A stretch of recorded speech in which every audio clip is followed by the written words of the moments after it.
Good afternoon, Chairman Schatz, Vice Chair Murkowski, and distinguished members of the Senate Committee of Indian Affairs.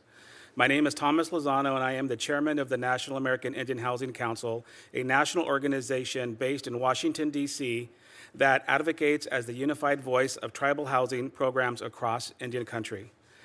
I have also served on the Tribal Council for my tribe, Enterprise Rancheria, Istamwana Maidu, for more than 18 plus years. I am honored to sit before you all today and share our tribal housing legislative priorities for the 118th Congress. As members of this committee, I'm sure you are all aware of the incredible and profound need for quality, affordable housing in tribal communities.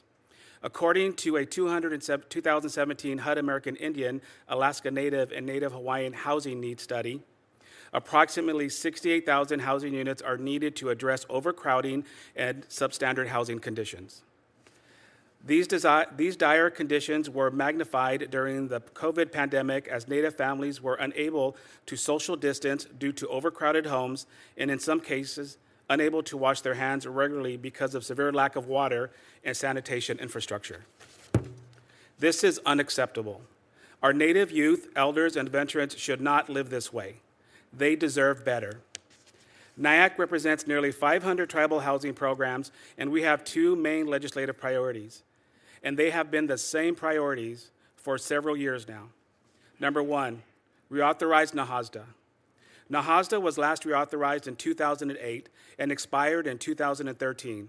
Congress continues to fund NAHASDA programs with some slight increases over the last few years, since its inception in 1997. NAHASDA's success has been evident with hundreds of tribal housing programs building capacity as they develop their own Indian housing plans tailored to the individual tribe's housing needs and priorities. Included in recent reauthorization bills are certain programmatic changes that can significantly improve tribal housing programs and strengthen sovereignty, like letting tribes set minimum rent rates for housing units, increasing access to projects such as the Indian Health Services Sanitation Funds and HUD's Housing Council grants, and developing more streamlined environmental review process for tribes that leverage funding from multiple federal sources. While NIAC supports the latest versions of NAHASDA reauthorization bills and amendments, there are several provisions from prior versions of NAHASDA that Congress should also consider, including creating a set-aside for tribes to access USDA rural housing programs, parity with states on flood insurance requirements, and a fix for a court jurisdiction issue regarding the HUD 184 Loan Guarantee Program. At its foundation, NAHASDA is a tribal self-determination program that supports tribal sovereignty. We ask the committee to respect and remember the nature and intent of NAHASDA. Priority number two is to increase funding and resources for tribal housing programs. While funding has increased the last 2 years, it still leaves over 370 grantee tribes with less than $500,000 and 170 tribes with less than $100,000 to operate their housing programs. With these funds, tribes are expected to manage and maintain their existing housing units, provide low-income rental assistance and other housing services, and develop new housing units. It is simply not possible for tribes to do all those things without more resources.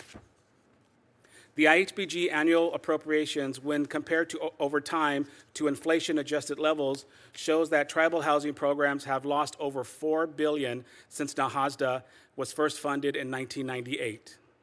Inflation isn't the only metric that shows tribal housing funding is lagging. In 2000, NAHASDA funding was 2.5% of the entire HUD budget. In fiscal year 2023, that slice of funding has dropped by only 1.2% of the HUD budget, which has nearly tripled that in that same time with $65 billion. Congress must increase the resources provided to tribal housing programs to overcome the high rates of overcrowding and substandard homes.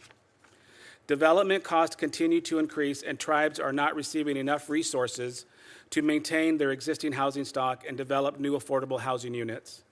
Each tribe may have their own housing priorities, but the beauty of NAHASDA is that it allows tribes to help Native families, students, elders, veterans create home ownership opportunities or whatever the tribal community needs.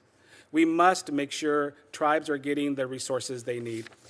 In conclusion, on behalf of NIAC and our member tribes, thank you for holding this hearing and for the opportunity to keep tribal housing and NAHASDA on the radar.